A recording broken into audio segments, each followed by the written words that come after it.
I was just a mechanic eating dinner alone. Then the first bullet came through the window, and without thinking, he threw himself over a woman he'd never met, taking the glass and the chaos so she didn't have to. By the time the smoke cleared, 12 black cars had sealed off both ends of the street. Not for the shooter. For him. They knew who he was, and they were terrified. What kind of man makes an entire criminal empire stop breathing? Breathing? Stay right here, because this story will answer that question in a way you won't forget. If you haven't subscribed to this channel yet, hit that button right now. Every week we bring you stories that will stop you in your tracks. Drop a like and leave a comment telling us what city and country you're watching from. I love seeing how far these stories travel. Now don't go anywhere, because what happens next will change the way you see quiet people forever. The dinner rush at Callaway's was the kind of controlled chaos that looked effortless from the outside. White tablecloths, soft lighting, the low hum of conversation from people who had enough money to pretend the world was orderly. It was a Thursday night in late October, and the restaurant on the corner of Merchant and Fifth had every table full. Ethan Cole was sitting by himself at a two-top near the window, which was not where he usually sat. He preferred booths. Booths had solid backs and clear sight lines, and you could see the door without turning your head. But the hostess had put him near the window because the booths were taken, and Ethan hadn't made a fuss about it. He was trying these days to stop making mental notes about exits. I was looking at the menu even though he already knew what he was going to order, the same thing he ordered every time he came here, which was maybe 4 or 5 times a year when his sister watched Lily, and he allowed himself one evening that wasn't about homework or bath time or reading picture books until his voice gave out. A burger. The one with the caramelized onions. A beer he'd nurse for an hour. Nothing about Ethan Cole was remarkable to look at.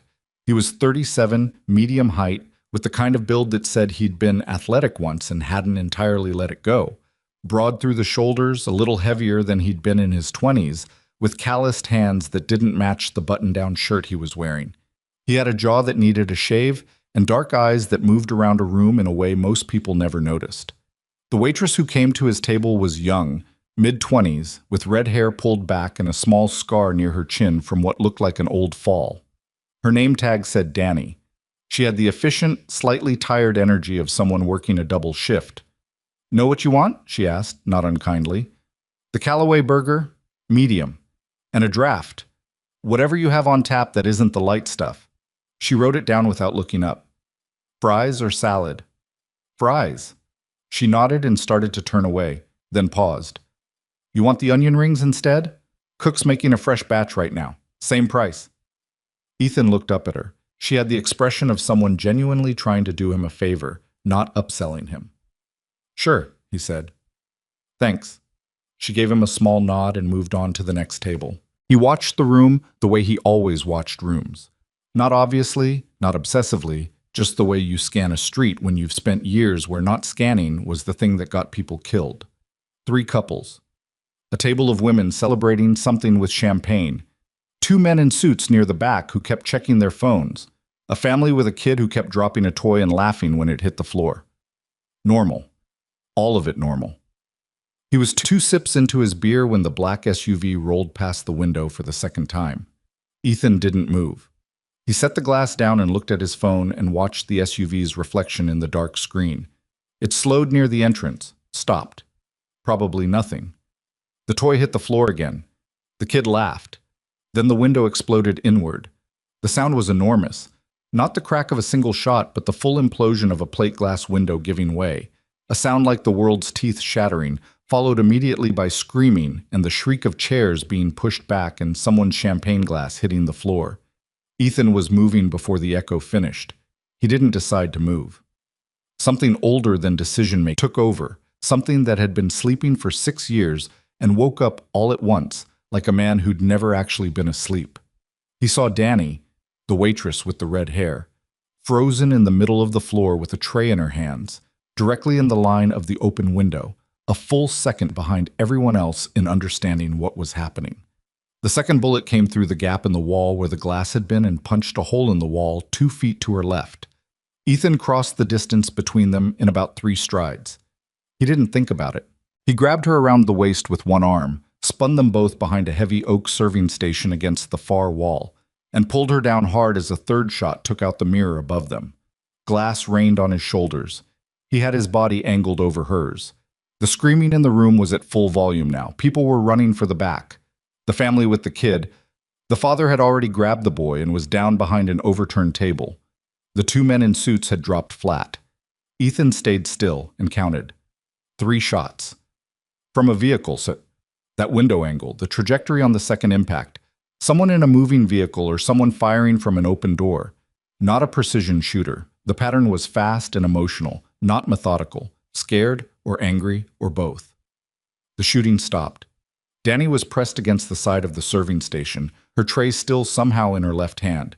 She was breathing in short, sharp pulls, her eyes too wide, looking at nothing. "Hey," Ethan said quietly. "Look at me." She looked at him. "You're not hit?" She shook her head, swallowed. I don't think so." "Check your arms, your side." He kept his voice low and level, the way you talk to someone on the edge of shock. She looked down at herself with the uncertain movements of a person who isn't sure if what they're feeling is real. No, I'm okay." "Okay," he said. "Stay low. Don't go near the window." He rose into a half crouch and moved toward the front of the restaurant, staying below the sill.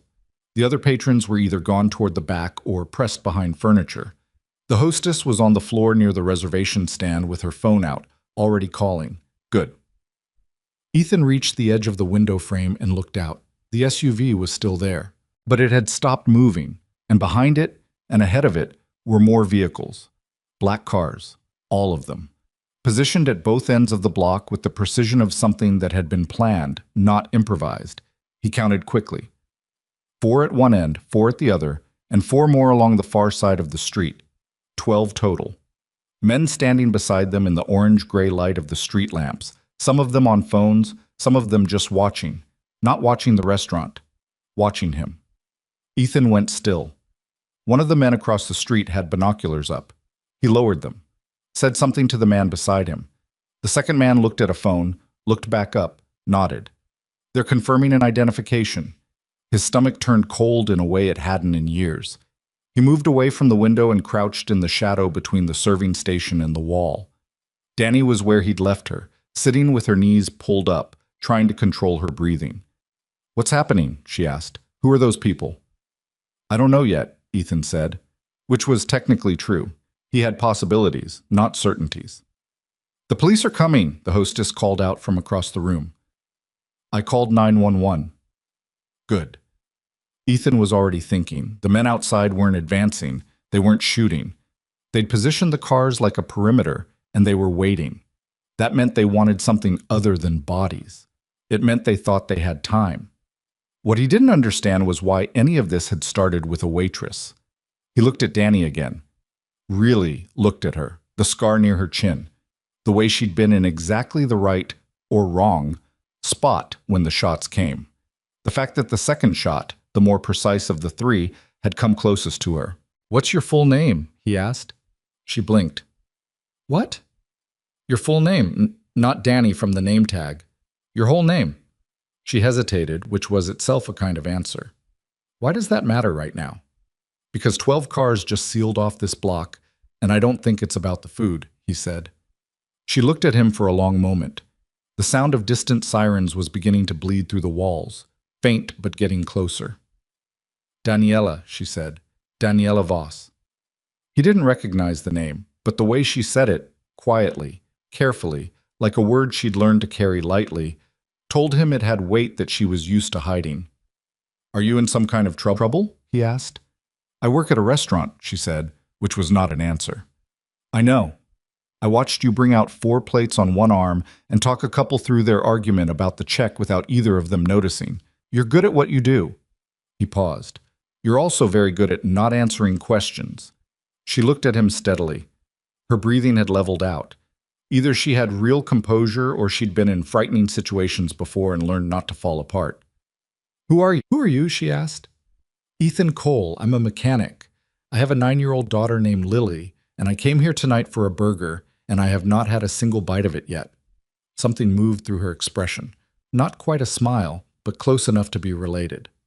"That's a very specific amount of information," she said. I figured you might feel better knowing I'm not one of them, he said, nodding toward the window. Outside, the sirens were getting louder. The 12 cars had not moved. Ethan heard the manager's voice from the back, a heavy-set man in his 50s named, according to his shirt, Frank, calling out to check if anyone needed medical attention. The family with the boy was moving toward the kitchen. The couples were clustered near the emergency exit. One of the suited men was talking urgently into his phone in a language Ethan couldn't quite catch from here. He turned back to the window. 3 of the cars had moved, not leaving, but repositioning, pulling tighter around the corner, like they were adjusting to account for approaching police. That told him something. These men weren't running from the sirens. They were adapting to them, staying. Whatever they'd come for, they didn't think a few squad cars was going to solve their problem. And the thing they'd come for was in this room. You need to tell me what's going on, Ethan said to Danny, without turning away from the window. Not everything, but enough. And why would I tell you? Because in about 4 minutes, police are going to come through that door, and they're going to separate us and talk to everyone individually. And then whoever is out there in those cars is going to have a lot more time to figure out their next move while we answer questions. He looked at her over his shoulder. I'm not a cop. I'm not connected to any of this. But I can help you think through what comes next if you tell me what you know. She was quiet for a moment. Then she said, My father is Marcus Voss. Ethan let the name sit. He didn't know it. He owns 3 import companies on the East Coast, she continued. Last month he testified in front of a federal investigation panel about a trafficking network that runs through the port system. He said yes when they asked him to cooperate. I wasn't supposed to. Ethan looked at her. The people who run that network, she said quietly, are not the kind of people who accept cooperation. And you're the leverage. She didn't answer, but her jaw tightened. Outside, the first police cruiser turned the corner and its headlights swept across the line of black cars. The men beside them didn't scatter. They stood where they were, hands visible, faces patient. Professionals. Not street muscle. Professionals who knew exactly what they could and couldn't do in front of law enforcement and had calculated all of it ahead of time. Ethan stood up fully. His back was stiff. He'd wrenched his left shoulder when he pulled Danny down, and he'd deal with that later, probably with a bag of frozen peas and some choice words to himself in the bathroom mirror. The manager, Frank, was making his way through the wreckage of the restaurant toward them. Is everyone okay here? Ma'am, are you hurt? Sir, were you... He stopped when he saw Ethan's expression. You okay, buddy? I'm fine, Ethan said. She's not hurt. You should keep everyone in the back until the police have the street. Frank looked at the window, looked at the men in cars outside with the expression of a person confronting something that didn't belong in his world. What in the world is this? This is my restaurant. I know, Ethan said. I'm sorry about that. Frank stood there for another second, then shook his head and turned back to check on his other patrons, muttering something under his breath about insurance, and his wife was going to lose her mind. Ethan looked back at Danny. She was standing now, the tray finally set aside, her arms folded across her chest with the posture of someone who'd been holding themselves together through willpower alone. She was looking at the cars outside, and there was something in her eyes that went deeper than fear. It was the particular exhaustion of a person who'd been waiting for something terrible and finally seen it arrive. You've been trying to stay off their radar, Ethan said. The restaurant job, the different part of the city. 6 months, she said flatly. Did it work? Not very well, she said. He almost laughed. He didn't, but it was close. The police were out of their cars now, calling to the men by the black vehicles. One of them, a detective by the look of it, plain clothes, moving with the calm authority of someone who'd seen worse, was walking straight toward the restaurant entrance. Ethan stayed where he was and thought about his daughter, who was right now watching a movie at her Aunt Carol's house and eating microwave popcorn, and had absolutely no idea that her father's quiet Thursday evening had just stopped being quiet. He was going to have to explain some things tomorrow. But not everything. Lily was 9. 9-year-olds didn't need to know that their father could look at 12 cars full of professional criminals and feel, beneath the cold, sensible fear, something else, something older and steadier and deeply unwilling to back down. He exhaled slowly and turned to face the detective coming through the door. The night was going to be long. The men in the black cars were still there. And Daniela Voss was standing 3 feet away, watching Ethan Cole with the expression of a woman who had just realized that the stranger who grabbed her during a shooting was not the kind of person most strangers were. The detective's name was Okafor. He introduced himself that way, last name only, which Ethan had always found was either a cop habit or a cop's way of keeping emotional distance from whatever room they'd just walked into.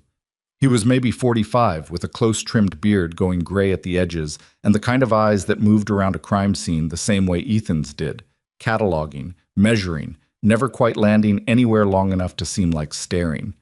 He took statements from everyone. He was thorough and unhurried, which Ethan respected, even if it meant standing in a restaurant full of broken glass for another 40 minutes, while uniformed officers worked the perimeter and the 12 black cars, by the time Okafor arrived on scene, had reduced themselves to zero.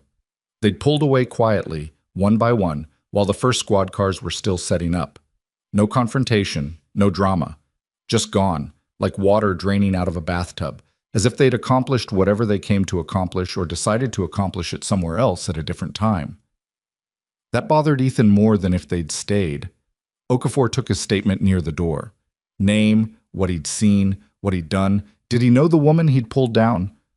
No. Had he ever been to Callaway's before? Yes, several times. Did he recognize anyone outside or in the vehicles? No. Standard. Ethan answered every question calmly and watched the detective's face and could tell, partway through, that Okafor was running the same quiet calculation that experienced cops ran on witnesses they weren't sure about yet. Is this person telling me everything? And if not, which parts are they leaving out, and why? You move fast, Okafor said, not accusingly, more like he was noting weather. I heard the window go, Ethan said. She was standing in the open. Most people freeze. I know. Okafor looked at him for a moment. What do you do for work, Mr. Cole? Auto mechanic. I own a shop on Delancey. Cole's Auto. The detective wrote it down. Prior service? Ethan held his gaze. Navy. I got out 6 years ago. Okay, Okafor said, in the tone of a man who'd just had a small question answered.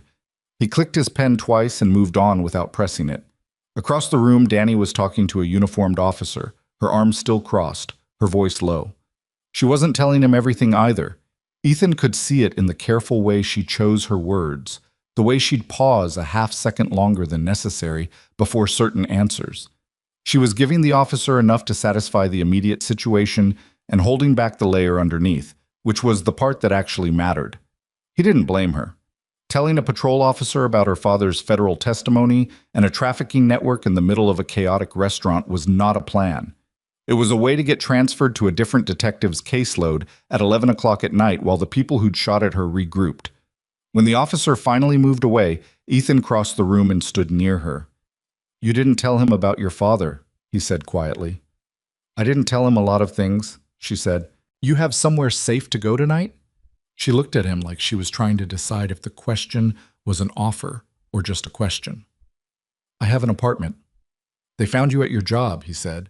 They probably have the apartment. Her jaw tightened. She knew that. She'd already known it before he said it. He could tell by the way her expression didn't change. I'll figure something out, she said. Okay. He reached into his shirt pocket and pulled out one of the plain cards he kept there. Just his name and the shop number, no address. He set it on the edge of the nearest table. If you need to talk to someone who isn't going to put your statement in a report that 12 different people can access, that's my number. She looked at the card, didn't pick it up. Why would you do that? Because somebody shot at you and I happened to be sitting nearby, and now I'm apparently involved whether I chose to be or not. She studied him a second longer. Then she picked up the card. Ethan retrieved his jacket from the hook near the remains of his table, dropped 2 20s under the intact salt shaker, the burger he never ate, and a tip for Danny's ruined shift, and walked out into the cold October night. His truck was parked half a block up. He sat in it for 10 minutes before starting it, watching the street. Nothing unusual. The police were still working. A news van had appeared at the corner. He drove home, made sure the porch light was off, the way he always left it when Lily was staying at Carol's, and sat in the kitchen for a while with a glass of water and the overhead light on because dark rooms felt wrong after gunfire and always had. His shoulder ached. He rotated it carefully, checked the range of motion. Nothing torn. He'd be stiff tomorrow. He went to bed eventually. He didn't sleep much. The call came at 7:43 the next morning, while he was making Lily's favorite breakfast for a kid who wasn't there. Scrambled eggs with the little cheese cubes mixed in, which she called confetti eggs, because he'd been up since 5 and needed something to do with his hands. The number wasn't one he recognized. "It's Daniela," she said when he picked up. "Where are you?" "Coffee shop on Renner Street, the one with the blue awning." A pause. "They were outside my building last night, 2 cars. I watched them from the end of the block and didn't go in." Ethan turned the burner off. "Where'd you sleep?" A longer pause. "I didn't, really." He exhaled through his nose. "Stay there. I'll be there in 20 minutes." She was in the back corner of the coffee shop when he arrived, a cup of something she hadn't touched much in front of her, and her coat still on despite the warmth inside. She looked like she'd been holding herself very still for a long time. Under the daylight through the windows, she looked younger than she had in the restaurant. Early 20s, maybe, with the kind of face that would look young at 40 if life didn't take too much out of her first. He ordered a coffee at the counter and brought it back and sat down across from her. "Tell me everything," he said. "Not the version you gave the cop. Everything." She looked at the table for a moment. Then she started talking. Marcus Voss had built his import business over 20 years. 3 companies. Legitimate on paper, profitable enough to fund a comfortable life in Westchester for himself and Daniela and her mother, who had died when Danny was 16. What Marcus had not told his daughter until 8 months ago was that 2 of those companies had spent the better part of a decade serving as transit infrastructure for an organization that moved people, primarily women, primarily from Eastern Europe, through the port system on the eastern seaboard. He hadn't known, he'd told her. Not at first. By the time he understood what his logistics network was actually carrying alongside the electronics and auto parts, he was already in deep enough that the men running the operation considered him a permanent employee rather than a contractor. When federal investigators approached him 18 months ago, Marcus Voss made a decision that surprised everyone who knew him, including his daughter. He said yes. He cooperated. He handed over records that named names, not street muscle, but the financial architects, the people who owned the ports, and the shell companies and the judges. "He called me the night before he testified," Danny said. "He told me what he'd done, what he was doing." She wrapped both hands around her coffee cup. "He said they'd have to put me somewhere safe. Witness protection adjacent, not the real thing, but monitored." I said no. "Why?" "Because I was 23 years old and I didn't think—" She stopped, started again. "I thought if I was low profile enough, if nobody could find me easily, I thought that was enough." 6 months under their radar, Ethan said. 5.5. Then last night. She looked out the window at Renner Street. "Someone gave them the restaurant. Either someone who knew where I worked or someone who tracked me well enough to know." "Do you know who your father gave up? Which names?" "Some of them, not all." She met his eyes. "There's a man named Dorian Creed. He runs the financial side. He's the one who makes the money disappear and reappear as real estate and construction contracts. He's the one my father had the most documentation on." She said the name flatly, without drama, like someone who'd practiced not reacting to it. "He's the one who would see my father's testimony as a problem that needs a permanent solution." Ethan drank his coffee, turned the name over. "Creed? Does he have people in law enforcement?" "My father thought so. He didn't know who." She looked at him. "That's why I didn't tell the detective everything last night. If there's someone inside the department feeding information to Creed, a full statement turns into a location report." It was a reasonable fear and not a paranoid one. Ethan had seen that kind of penetration in other contexts.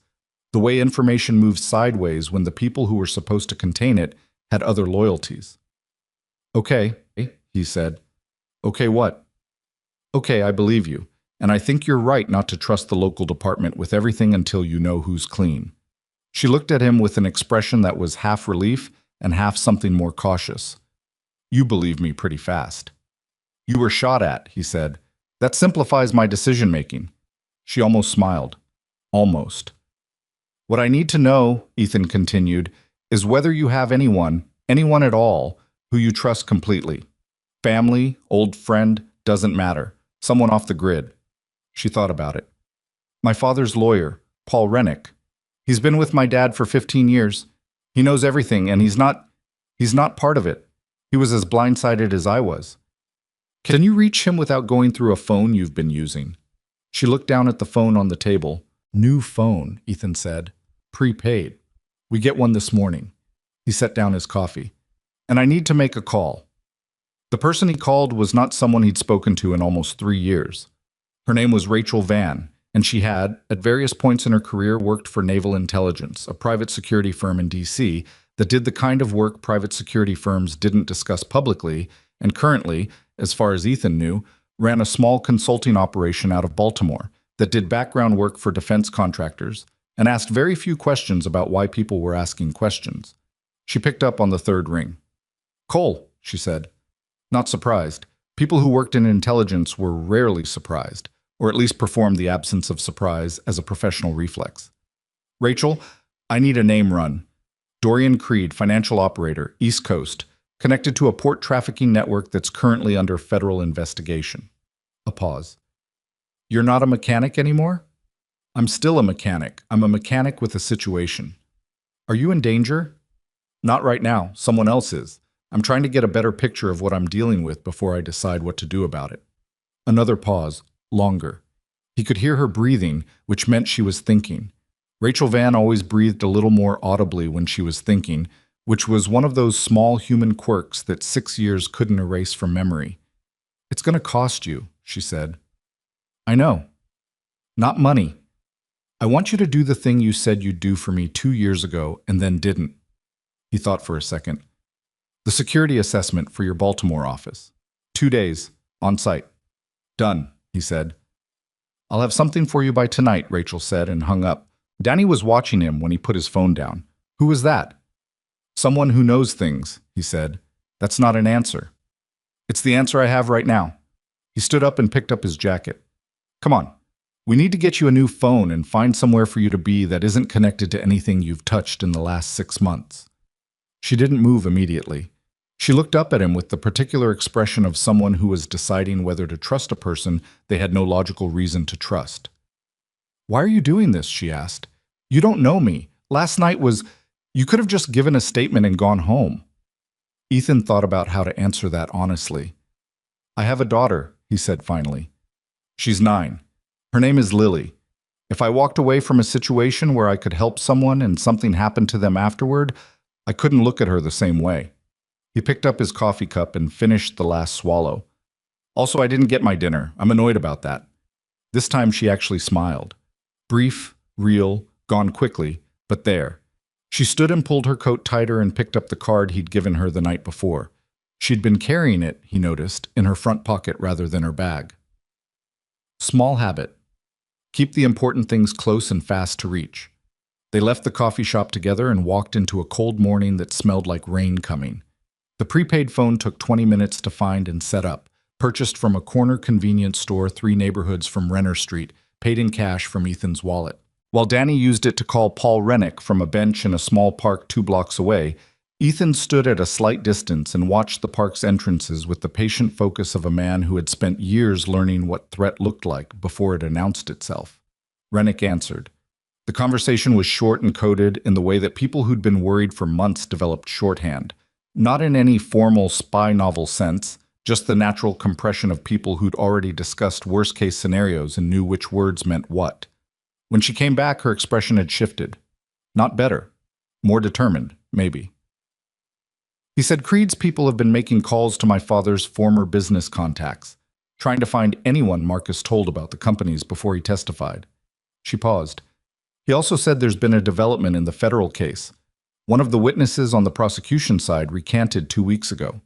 Paul thinks someone got to them. Ethan absorbed that. A recanted witness meant the case was developing cracks. Cracks meant Creed's people were in active countermeasures mode, not just managing exposure, but attacking the foundation of the case itself, which explained why they'd moved on Donnie now, after 6 months of relative quiet.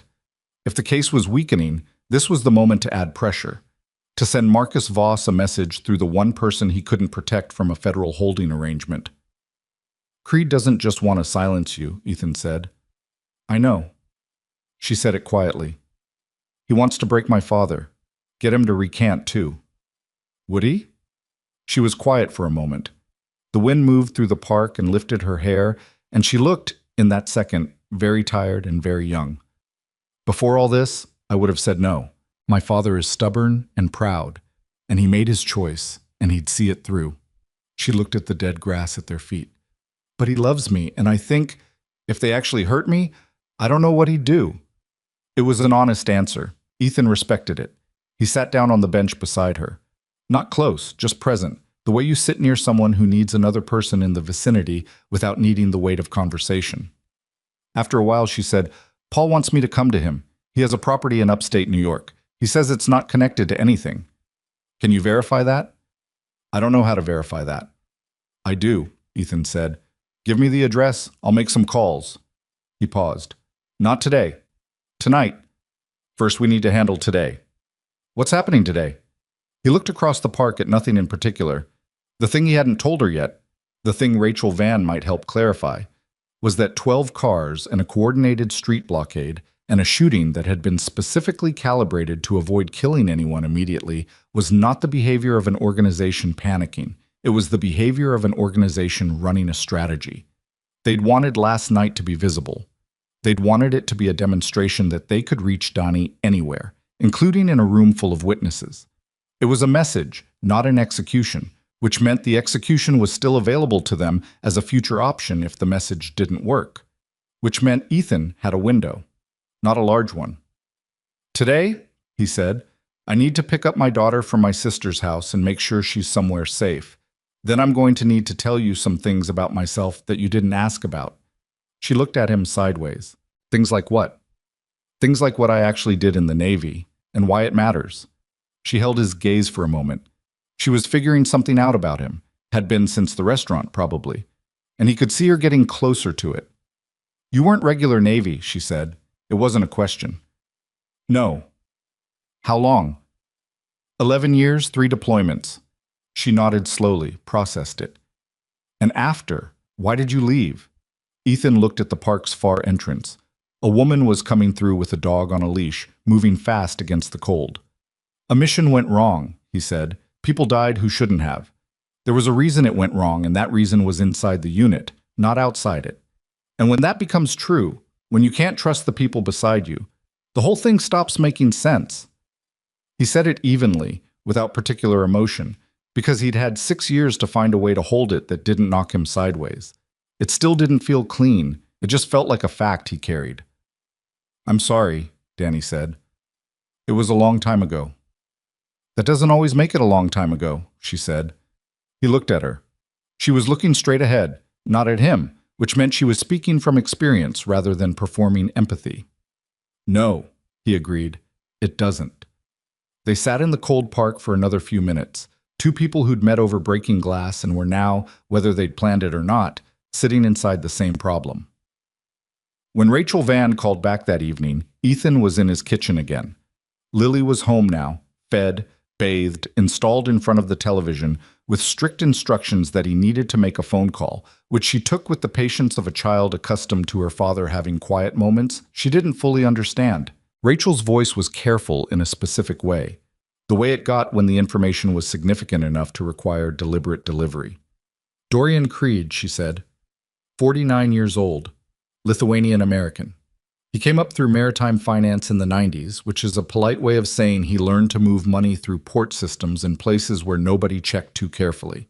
By the mid-2000s, he was managing financial infrastructure for 2 separate criminal networks operating in the northeastern corridor. He's clean on paper, has been for 15 years, not a single charge that stuck. How does he handle exposure? Carefully. He doesn't eliminate witnesses as a first move.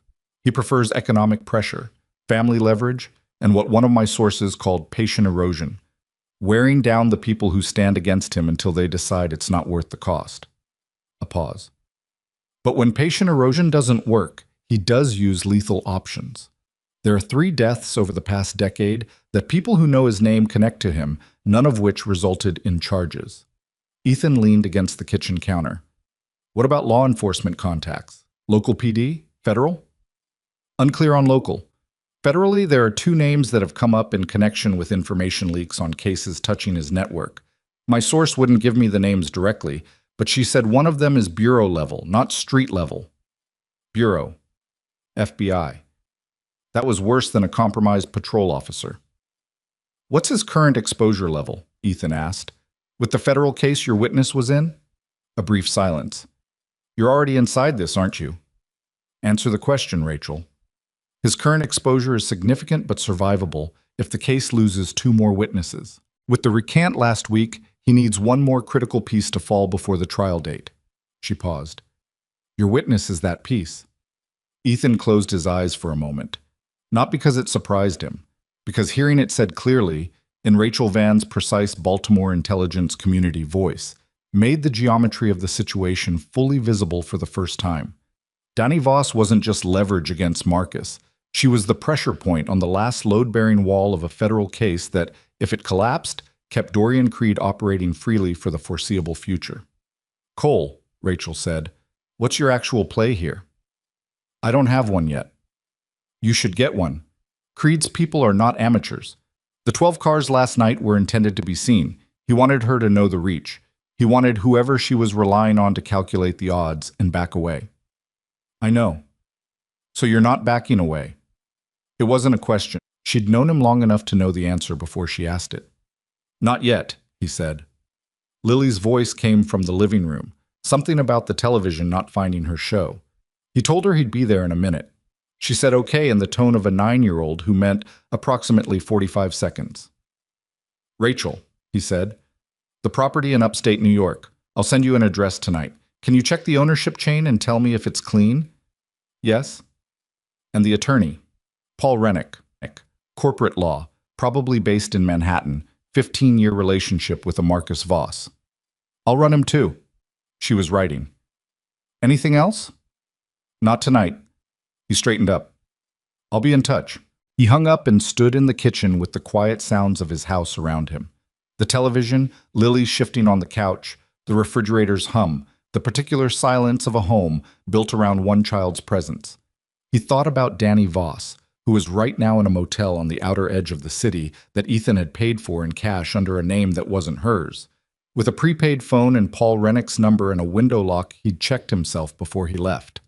He thought about Dorian Creed sitting somewhere clean and comfortable, a man who'd spent 30 years learning how to apply pressure to the right places without leaving fingerprints. And he thought about the mission that had gone wrong 11 years ago, not because it was useful to think about it, but because certain situations pulled at certain memories the way cold weather pulled at old injuries. The betrayal inside the unit that had cost 3 men their lives. The thing that had sent Ethan Cole back to civilian life with the particular damage of a person who'd learned that the structures meant to protect you could be the source of the threat. He understood, in his bones, the shape of what Dani was facing. Not the details. The shape. An enemy embedded close enough to be invisible. A system compromised at an unknown point. The feeling of not knowing which direction was safe. He'd navigated it once. Barely. Dad? Lily's voice from the doorway. She was standing there in her pajamas, with her hair still damp from the bath, 9 years old and entirely certain that her father's phone call had lasted long enough. He looked at her. Something settled in him. Not resolution exactly. More like orientation. A compass needle finding north. Come on, he said. Let's find your show. She came into the kitchen and took his hand, and they walked toward the living room together, and Ethan Cole let himself be, for the next hour, just her father and nothing else. But in the back of his mind, where the part of him that had never fully decommissioned lived quietly, something had already begun moving. Rachel's report on Paul Rennick came back clean. Ownership on the upstate property traced through 2 LLCs to a name that had no connection to Creed's network, no flags in any of the databases Rachel had access to, which were more databases than most people knew existed. She said it in the flat, efficient way she delivered good news, which sounded almost identical to the way she delivered bad news. And Ethan took it as the closest thing to certainty he was going to get. He called Dani at the motel at 7 the next morning. Rennick's place checks out, he said. How are you doing? A pause that told him she hadn't slept much. I'm okay. The lock held. That's a low bar. It's the bar I had, she exhaled. When do we move? Today. I'll pick you up at 9. Pack light. 1 bag. Nothing you bought before last night. He dropped Lily at school himself, which he did every morning anyway, and which Lily tolerated with the particular dignity of a 9-year-old who had decided she was old enough to walk in without her father holding her hand, but not old enough to say so directly. She compromised by holding his hand until they reached the entrance, then letting go and walking through the doors without looking back, her backpack bouncing, her hair in the uneven ponytail he'd managed that morning. He watched her go and stood on the sidewalk for a moment after the doors closed. Carol needed to know something was happening. Not everything, not in a way that would frighten her, but enough so she could keep Lily close for a few days without Lily suspecting why. He called her from the truck. Carol was his older sister by 8 years and had the practical, load-bearing personality of a person who'd spent a lifetime being the one family members called when things went sideways. She listened to what he told her, which was partial and carefully worded, and said 2 things. "Are you in danger?" And when he said he didn't think so right now, she said, "Okay, Lily can stay with me starting Thursday. I'll tell her we're doing that thing with the craft kits she's been asking about." She paused. "Ethan, be careful." "I'm always careful." "You're really not," she said, and hung up. He picked Danny up from the motel at 9:04. She was standing outside with a single canvas bag and a coffee she'd gotten from the vending machine in the lobby, which she was drinking with the determined expression of a person getting caffeine into their system by any means available. She got in the truck and looked at him. "You look tired." "I'm fine." "You were awake most of the night, too," she said. "Not a guess." He pulled out of the motel lot. "I was thinking." "About what?" "About the 12 cars," he said. "About why Creed ran a visible operation instead of a quiet one. About what he actually wants from this." She held the coffee cup in both hands. "And?" "He wants your father to break. He knows he can't get to Marcus directly. Federal custody is tight enough. But you're the pressure point. Last night at the restaurant was a demonstration. He wanted you scared and running and making noise, because a frightened person makes mistakes, and a person making mistakes leaves a trail." He kept his eyes on the road. "He expected you to call your father, to call the marshals, to do something that either undermined the case or put you somewhere he could reach you under controlled conditions."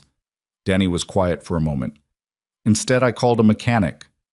"Instead, you called a mechanic," Ethan agreed. She looked out the passenger window at the city moving past. "Do you think he knows about you yet? Who you are?"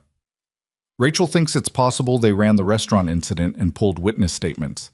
My name would be in Okafor's report." He paused. "If Creed has someone in the department, he has my name. And if he runs your name, he finds out I'm a former SEAL with 11 years of service and a specific operational history that isn't entirely public record, but isn't entirely private either." He glanced at her. "Which changes his calculation about me. Either it makes him more cautious or it makes him more aggressive, depending on how he reads it." "Which do you think?" Ethan thought about what Rachel had told him. Patient erosion. A man who preferred pressure to violence but wasn't averse to violence when patients stopped working. "I think it makes him want to resolve this faster," he said. The drive to Rennick's upstate property took just under 3 hours, through the kind of terrain that turned from dense suburban sprawl to sparse rural quiet in increments. Strip malls giving way to single-story houses, giving way to farms and tree lines and roads that got quieter and narrower until you could go 4 or 5 minutes without seeing another vehicle. Paul Rennick met them at the end of a gravel driveway. He was 60-something, heavy-set, with white hair and the look of a man who'd spent decades managing other people's crises and had developed a kind of professional serenity about it. Not calm exactly, but accustomed. He shook Ethan's hand with a firm grip and looked him over the way lawyers look at people they need to assess quickly. "Marcus said you were the one who pulled her out of the restaurant," Rennick said. "I was nearby," Ethan said. "That's understating it, from what Daniela told me." He held Ethan's gaze for a second longer, then turned to Danny and put a hand briefly on her shoulder. "Come inside. I'll show you the setup." The property was a farmhouse, old but maintained, with a barn that had been converted into what looked like a home office and storage space.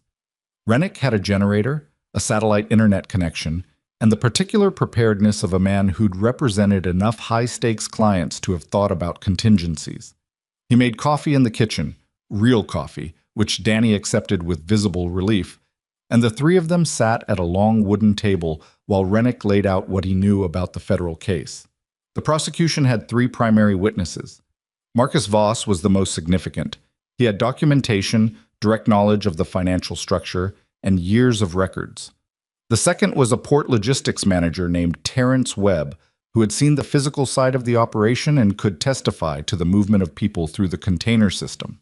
The third, a financial analyst named Clara Marsh, had worked inside one of Creed's front companies and had records of the money flow. Clara Marsh was the one who'd recanted. She recanted 8 days ago, Rennick said. Officially, she said she'd misunderstood the nature of the transactions. Her lawyer filed the reversal, and she hasn't spoken to the prosecution team since. He turned his coffee cup in his hands. She has a daughter in college in Philadelphia. The daughter's apartment was broken into 3 weeks ago. Nothing taken. Ethan looked at him. Message delivered. Message delivered, Rennick confirmed. The prosecution can likely still build the case without Clara Marsh, but it's weakened. If anything happened to make Marcus's testimony less solid, he stopped. The case doesn't fall apart entirely, but Creed's defense team would have enough to create reasonable doubt. In a case this complex, with this much financial obfuscation, reasonable doubt isn't hard to manufacture if your foundation has cracks. What about Terrence Webb? Ethan asked. The port manager. Webb is in federal protection, has been since the beginning. He's solid, as far as I know. Rennick paused. But Creed's people know the case architecture. They know which witnesses carry which weight, and they know that Marcus Voss is the weight-bearing wall. Danny had been listening without interrupting. She was sitting straight, her hands flat on the table, and Ethan could see her assembling the information the way a person does when they've been carrying partial knowledge for months and are finally getting the complete shape of it. So this was never just about pressuring my father to recant, she said. It's about making the prosecution's case weak enough that even if my father holds, the trial fails anyway.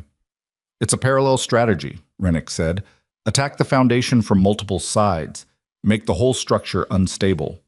He looked at her steadily. You, Daniela, are still primarily the lever on your father, but the timing, moving on you now, after the Marsh recantation, that's Creed consolidating. He's cleaning up loose ends and applying maximum pressure simultaneously before the trial date. When's the trial? Ethan asked. 11 weeks. 11 weeks.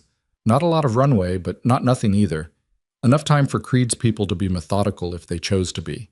Enough time for Ethan to be methodical too, if he moved without hesitation. He spent 2 days at the farmhouse. Not because he planned to, but because the second morning, Rachel called with something that changed the timetable.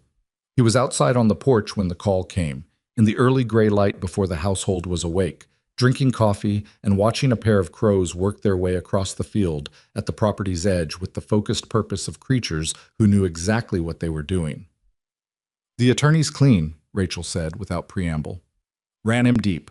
No connections to Creed, no financial irregularities, nothing. He's what he appears to be. Good.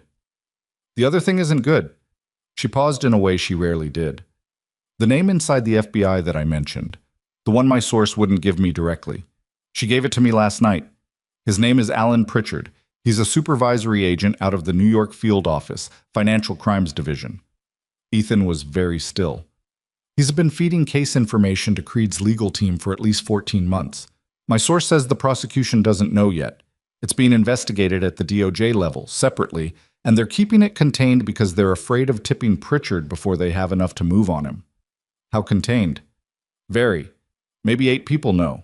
A pause. Cole, if Pritchard has access to witness security arrangements, Webb, Ethan said. Possibly. I can't confirm. But if Creed's source inside the Bureau has been feeding information for 14 months, and Terrence Webb has been in federal protection for 11 of those months, the logic completed itself without her finishing the sentence. Does your source know if Pritchard has Webb's location? She doesn't know what Pritchard has shared, only that the access was there. Rachel's voice was careful in the way it got when she was sitting with information that had weight. I'm giving you this because you need it, not because I know what you're going to do with it. I'm going to figure out how to get it to the right people without it disappearing into the wrong ones, Ethan said. That's a narrow channel. I know. He stood on the porch for a while after the call ended. The crows had moved on. The field was empty and pale in the early light. He went inside and found Rennick already up, at the kitchen table with his laptop and a yellow legal pad covered in handwritten notes. The old lawyer had the habits of a man who thought better on paper. Ethan sat down across from him and told him about Pritchard. Rennick listened without interrupting, which was its own kind of discipline. Ethan had known enough lawyers to know that the good ones developed the ability to hold their reaction still while information was still arriving. When Ethan finished, Rennick sat for a moment with his pen in his hand, tapping it once against the pad. "You're sure about the source," Rennick said. "Sure enough. If Pritchard is feeding information and Webb's location is compromised, then Webb's protection is a fiction," Ethan said, "which means the prosecution's second witness might be the most exposed person in this case, and nobody who's supposed to know that knows it." Rennick exhaled. "There are people at DOJ I trust, not many. One." He looked at Ethan. "If I go to her with this, it has to be airtight. She'll ask how it came to me, and I'll need an answer that doesn't expose your source. Tell her it came through a private security contact with naval intelligence connections. That's accurate enough and vague enough. She'll want more eventually." "Eventually isn't today," Ethan said. "Today she needs to know about Pritchard before something happens to Webb." Rennick nodded slowly, picked up his phone, looked at the clock on the wall. "It's 6:47. She'll be awake." He made the call from the living room while Ethan stayed in the kitchen and heard the shape of the conversation without the words, the low, measured tone of a man delivering information carefully, the pauses where questions were asked, the occasional shift in register that meant the person on the other end was reacting. Danny came downstairs in the middle of it, in jeans and a sweatshirt, her hair loose, carrying the look of someone who'd slept more than expected and was mildly surprised by that. She saw Ethan's face and stopped. "What happened?" she asked. He told her. She sat down at the table and listened, and when he finished, she put both hands flat on the wood surface and stared at them. "If something happens to Webb," she started, "Rennick's working on it. But if Pritchard already shared the location, then we're working against a clock," Ethan said. "Yes." She looked at him. There was something in her face that had changed over the past 2 days. Not hardened exactly, but clarified. The shock of the restaurant had metabolized into something more functional. She was frightened, he could see that, but she was thinking through the fear rather than being stopped by it. "What do we do?" she asked. "We wait to see what Rennick's contact can do about Webb in the next few hours. And we think about what Creed does next when his pressure campaign on you isn't producing the results he expected. He'll escalate." "He'll escalate," Ethan agreed. Rennick came back into the kitchen 40 minutes later. He looked older than he had before the call. Not dramatically, just the way people look when they've had a conversation that confirmed the worst version of something they'd been hoping was wrong. "She's moving on it," he said. "Webb will be relocated within 24 hours. New team, new location, no files transferred through standard channels." He sat down heavily. "She said Pritchard is under surveillance as of this morning. They're moving to contain him before he knows the investigation has progressed." "Good," Ethan said. "She also said—" Rennick paused. "She said the Marsh recantation may be reversible. If Clara Marsh's situation changes, if the threat to her daughter is neutralized, there's a reasonable possibility she cooperates again." Ethan looked at him. "The threat to her daughter," Ethan said. "Do we know where that's coming from specifically? Which part of Creed's operation is managing the pressure on Marsh?" "Not specifically. The prosecution has been trying to trace it without tipping Creed that they're looking." Rennick looked at Ethan with an expression that was partly careful and partly something he was deciding whether to say. "You're going to try to find out." "I'm going to try to find out," Ethan said. "That's not—" Rennick started, then stopped. He looked at Danny, then back at Ethan. "You're not law enforcement. No. What you're describing could be extraordinarily dangerous. I understand that." Rennick was quiet for a moment. He was a lawyer, which meant part of him was constructing the liability framework for what he was hearing, and another part of him was a 60-year-old man who'd spent a decade watching a criminal network operate with effective impunity, while good people suffered the consequences of its reach. Those two parts were having a conversation Ethan could almost follow on his face. "I can't advise you to do anything outside legal boundaries," Rennick said finally. "I know. And I didn't hear the specifics of what you're planning." "You didn't." Rennick nodded once, slowly, and stood up and went to refill his coffee. Danny had been watching the exchange. When Rennick moved away, she looked at Ethan with the direct, clear-eyed look she'd been developing since the restaurant, the look of someone deciding to stop performing innocence about the situation she was in. Tell me what you need from me, she said. Everything you know about Creed's operation structure. Who runs logistics, who runs finance locally, who the contact points are between Creed and the people doing the groundwork. Your father testified what? He gave the prosecution names. Which ones do you remember? I wasn't in those meetings. My father didn't. She stopped. He didn't want me knowing specifics. He thought it was safer. What did you pick up anyway? Conversations, names mentioned in passing, things you saw on documents before you understood what they were. She thought. It was real thinking, the kind that requires going back through memory deliberately, not the kind that produces the first thing that surfaces. Ethan waited. There's a man named Stellan Bryce, she said. I heard my father say that name twice. Once on a phone call I walked in on. He ended the call when he saw me. Once in an argument with someone at his office, 3 years ago. I didn't hear the context, just the name and my father's tone when he said it. What kind of tone? Like it tasted bad, she said. Bryce, is that first name or last? I assumed last. I don't know the first name. Ethan filed it. Anything else? Locations, buildings he mentioned, routes. He talked about the Halverson terminal, at the port. He mentioned it enough times that it stuck. It was one of his actual import access points, but he'd say it in a way that meant more than just the terminal. She paused. And there was a name for a company, Meridian Transit Solutions. It was on some paperwork I saw once. The letterhead looked official, but something about it felt off to me even before I knew anything. He pulled out the prepaid phone he'd picked up alongside hers and typed both names into a notes file. Bryce, Meridian Transit Solutions, Halverson Terminal. He texted them to Rachel with a single line. Need whatever you can find. Not urgent tonight, but by tomorrow. Then he put the phone down and looked at Danny. You did good, he said. I didn't do anything, she said. I just remembered things. That's usually the most useful thing a person can do, he said. She almost said something and then didn't. Outside the kitchen window, the morning had fully arrived, pale November light across the field, and somewhere down the road a truck was moving in the direction of the next town. Ethan thought about what came next and felt the weight of it, with the particular clarity of a man who'd been here before. Not this situation, not these people, but this specific topology of problem. A network that had been running for a long time. Money and influence embedded deep enough that the legal channels were full of sand. The kind of situation where doing nothing had an outcome just as certain as doing something, just slower. He'd walked away from this kind of work 6 years ago.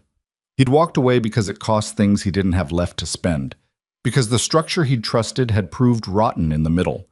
Because Lily had been 3 years old and needed a father who was present and whole and not wrapped up in things that left pieces of you behind. He wasn't 26 anymore. He wasn't unbreakable. His shoulder still ached from a move he'd made in a restaurant to protect a woman he'd never met. And his back would remind him of the hard floor by noon, and he was going to need to talk to Carol about Lily's pickup situation in a way that didn't terrify his sister more than she was already terrified. But here was the thing that Ethan had learned, slowly and without wanting to learn it, over 37 years of being himself. There were some things you could retire from, and some things that were simply part of what you were. And the line between protecting people and not protecting people, that line had never moved, no matter how far he'd tried to walk away from it. Rennick set a fresh cup of coffee on the table beside him without saying anything. Ethan picked it up. Outside, the crows were back. 2 of them working the edge of the field with the same focused efficiency as before, moving through the pale morning like they had a plan and the patience to see it through. Rachel's response came in just before noon. It was longer than her texts usually were, which meant the information was significant enough that she'd decided brevity would cost clarity.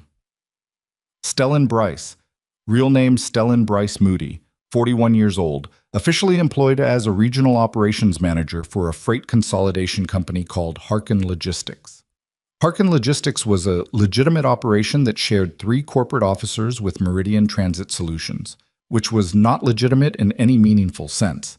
It was a shell company incorporated in Delaware 4 years ago, whose primary function appeared to be managing movement of certain containers through the Halverson terminal by routing their documentation through a customs compliance firm that had received 3 federal inquiries in 7 years without any of them producing charges.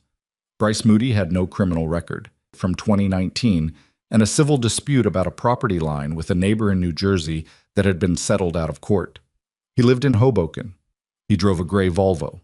He was also, according to Rachel's source, and she'd flagged this line with an asterisk that meant she was confident but not certain, the person who had coordinated the pressure campaign on Clara Marsh, not directly, through a third party, but the instruction had originated with him.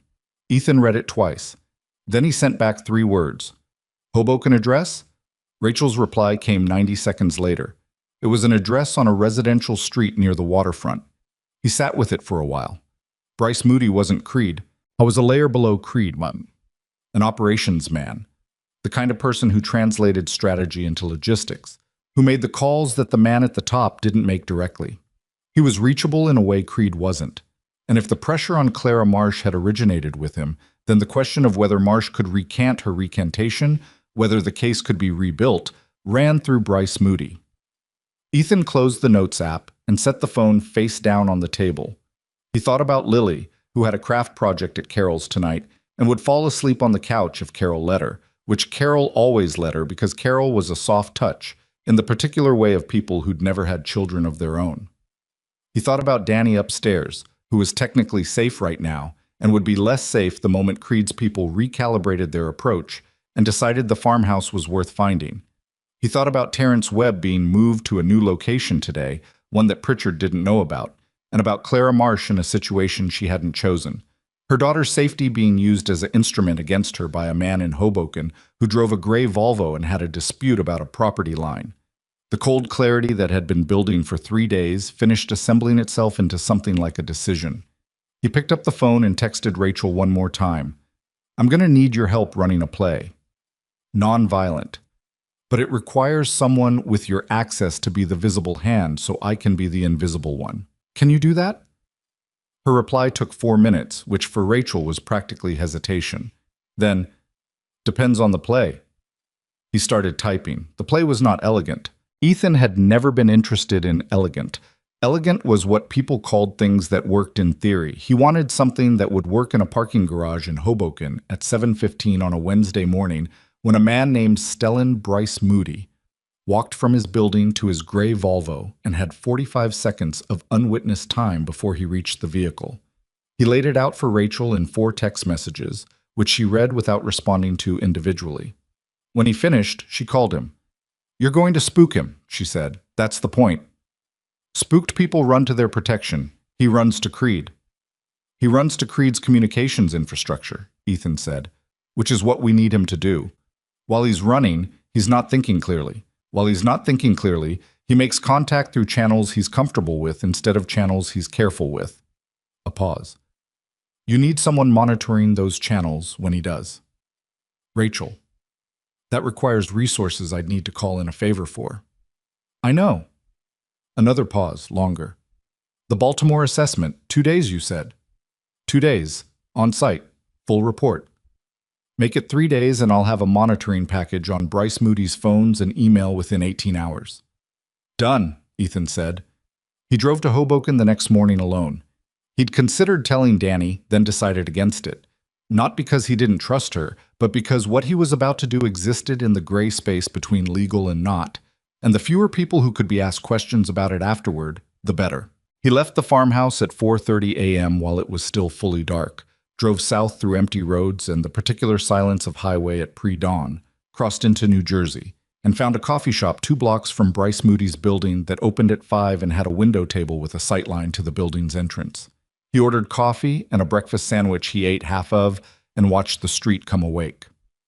Bryce Moody's building was a 6-story brick structure with a glass lobby and a parking garage entrance on the side street. The kind of building that had been built in the 90s and renovated once, with new fixtures in the lobby but original elevators that moved slowly. Ethan had pulled the building's public records the night before.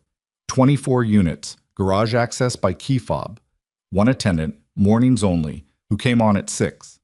At 6:47, Stellan Bryce Moody walked out of his building in a charcoal overcoat with a leather messenger bag over one shoulder and the particular focused blankness of a man running through his day in his head before it started. He was 41, but looked younger, fit, medium build, with the carefully maintained appearance of someone who spent money on being unremarkable. He had earbuds in. He turned toward the parking garage side entrance without looking around. Ethan was already on the sidewalk. He moved at a pace that put him at the garage entrance 8 seconds after Bryce Moody, close enough to follow through the key fob door before it fully closed, which he did, catching it with one hand and stepping inside with the naturalness of someone who lived in the building and happened to be arriving at the same time. The garage was dim and smelled of exhaust and cold concrete. Bryce Moody was already moving down the first row of cars, not looking back. Ethan let his footsteps be audible, not loud, not sneaking, just present. The sound of someone else in the space. Bryce Moody didn't look back. Most people didn't. Most people operated on the assumption that their environments were safe until something specific broke that assumption, and in a parking garage in their own building at a normal hour, nothing specific had broken it yet. Ethan closed the distance to about 15 feet and said, in a conversational tone that carried in the concrete space without echoing too badly, "Stellan." Bryce Moody stopped. He turned around slowly, which was the tell of a man who'd trained himself not to react quickly. Not because he was calm, but because he'd learned that quick reactions could look like guilt. He looked at Ethan. Ethan was wearing a jacket and jeans and the kind of expression that gave nothing away, which he'd also trained himself into over a lot of years. "Do I know you?" Bryce Moody said. "No," Ethan said. "My name is Cole. I'm here because of Clara Marsh." A fraction of a second. That was all it was. A fraction of a second in which Bryce Moody's face did the thing faces do when a name hits a nerve. Then it was gone, and he had the professional flatness back. "I don't know who that is," he said. "You don't have to," Ethan said. "I just need you to pass a message to Dorian Creed." Something shifted in Bryce Moody's eyes, a recalculation happening behind them, quick and not quite hidden. "I don't know that name either," he said. "Okay." Ethan kept his voice easy. "Then pass the message to whoever you report to and let them decide if Creed needs to hear it." A pause. Bryce Moody's hand was near his pocket, phone probably, already thinking about who to call. "The message," Ethan said, "is that Alan Pritchard is under DOJ surveillance as of 48 hours ago. Whatever Pritchard has shared about witness security arrangements should be considered compromised information. Any move made based on that information will be made into a situation that's already prepared for it." He held Bryce Moody's gaze. "Pass that on, word for word." Bryce Moody stood very still. "The other part of the message," Ethan continued, "is that Clara Marsh's daughter in Philadelphia is no longer a productive avenue. The people currently watching the daughter are not her neighbors." Bryce Moody said nothing. His face was very carefully arranged into something that could be read as confused if necessary. "That's it," Ethan said. "That's the message. You can go to your car." He stepped to the side of the row, giving Bryce Moody clear passage, and watched the man walk to a gray Volvo 3 spots down, get in, and start the engine. Ethan walked back toward the exit. His heart was moving faster than normal. He noted that. He was 51 days past his last significant situation, and he was not, despite what some part of him had half believed, as indifferent to adrenaline as he'd told himself he'd become. He also noted that Bryce Moody had not said a single genuinely spontaneous thing during the entire conversation. Every word had been controlled, managed, a man running a practice script for exactly this kind of encounter, which meant he'd been in exactly this kind of encounter before, or had trained for it, or both. That told Ethan that Bryce Moody was not going to panic. He was going to report, carefully and completely, to whoever was above him. And then Creed's operation was going to do exactly what a careful criminal organization did when it received information that its intelligence source had been burned and its pressure campaign had been anticipated. It was going to change strategies. Ethan drove back toward the city and called Rachel from the highway. "Did it," he said. "He's already made 2 calls," she said. First one lasted 40 seconds and went to a number registered to a freight company in Newark. Second one was 8 minutes and went to a personal cell that traces to a prepaid purchased in Brooklyn 6 months ago. A pause. He sounded controlled but not calm, if that distinction means anything. "It means he's professional, but the message landed. The second call, the 8-minute one, my monitoring package caught partial content. He used the name, Creed's name, directly." Ethan let that sit for a second. That was a breach in Bryce Moody's discipline, using a principal's name on an uncontrolled call. It meant the information about Pritchard had hit harder than Bryce Moody's training could fully contain. What was the tone of the call? Ethan asked. Reporting and deferring. He delivered information and then went quiet and listened for most of it. Rachel paused.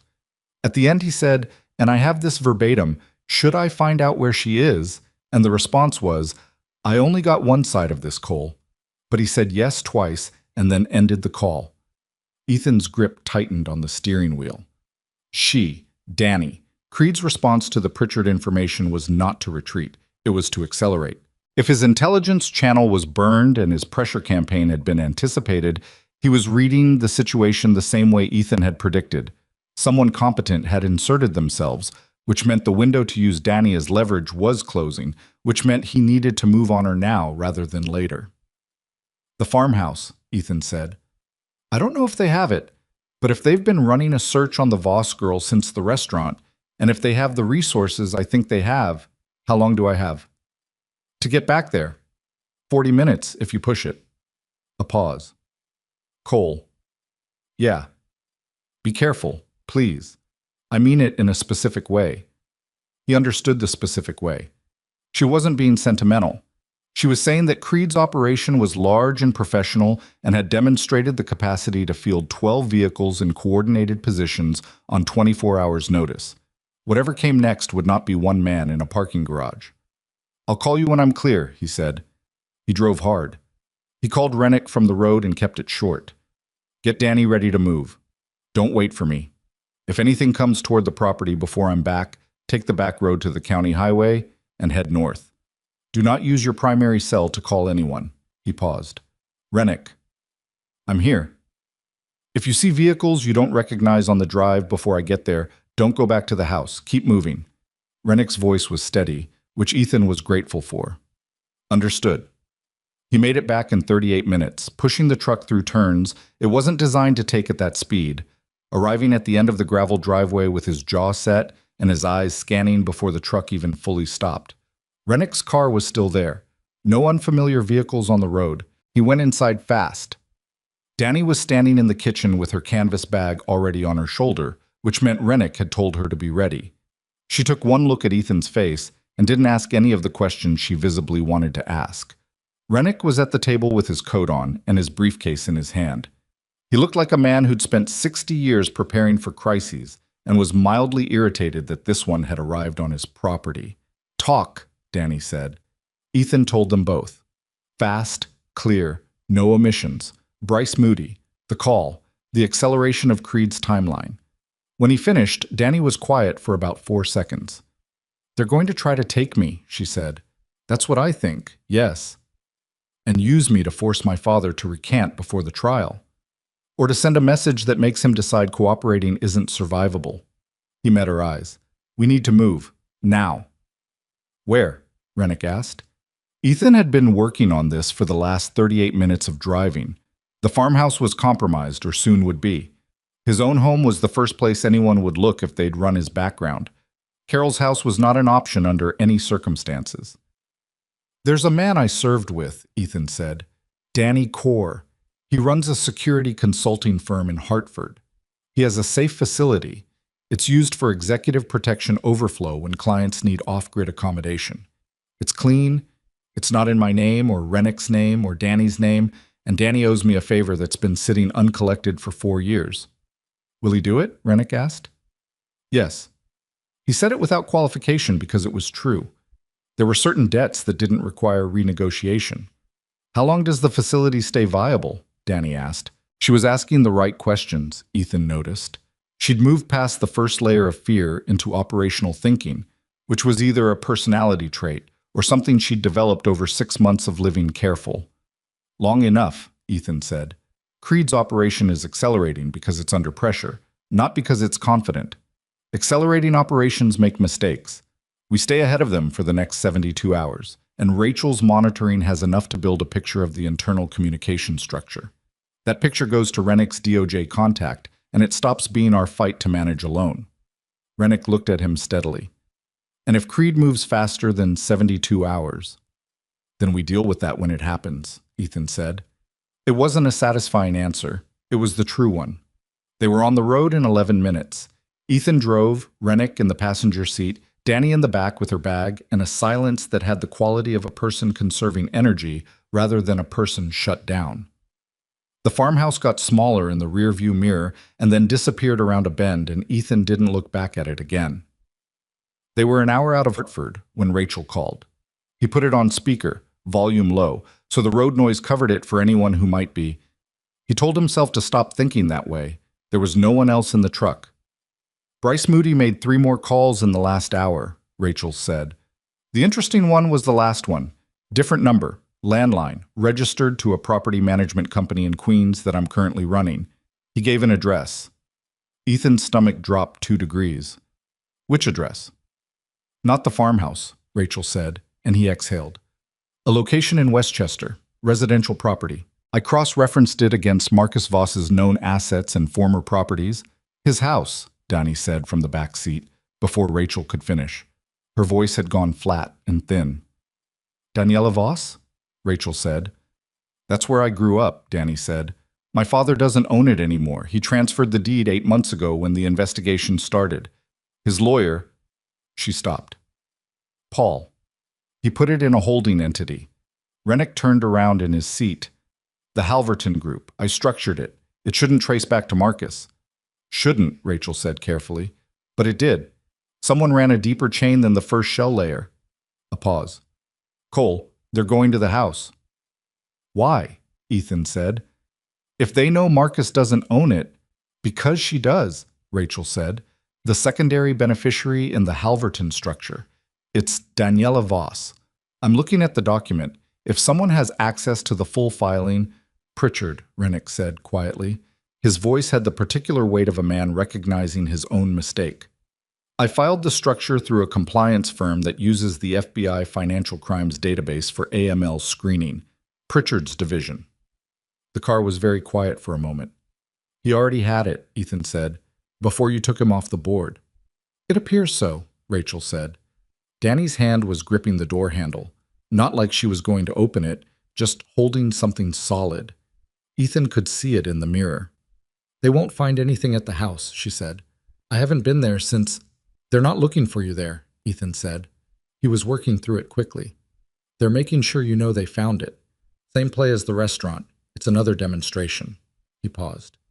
They want you to react. They want you calling your father. They want noise. So we don't react, Danny said. We don't react. Another silence. Rachel, Ethan said. The address Bryce Moody gave on that last call. How many people? I don't have a head count. The call was short. He gave the address and said, confirm it and report back. Errand, not assault team. They're doing verification, not extraction. Verification today. Extraction was the next step if they confirmed the property was still being used, which meant they had a narrowing window, but still a window. They reached Hartford at just past 3 in the afternoon. Danny Corr's facility was on the edge of an industrial district, a converted warehouse that looked, from the outside, exactly like a converted warehouse. Inside it was divided into 4 self-contained suites with separate entrances, independent utilities, and the kind of security infrastructure that didn't announce itself. Danny Corr himself met them at the service entrance. He was 43, Sikh, with a full beard going gray at the edges, and the calm physical presence of a man who'd spent 20 years in environments where panic was a liability. He and Ethan shook hands without the excessive warmth of men who hadn't seen each other in years, just a grip that said everything that needed saying. How long? Danny asked. 72 hours? Maybe less? Suite 2 is open. It's stocked.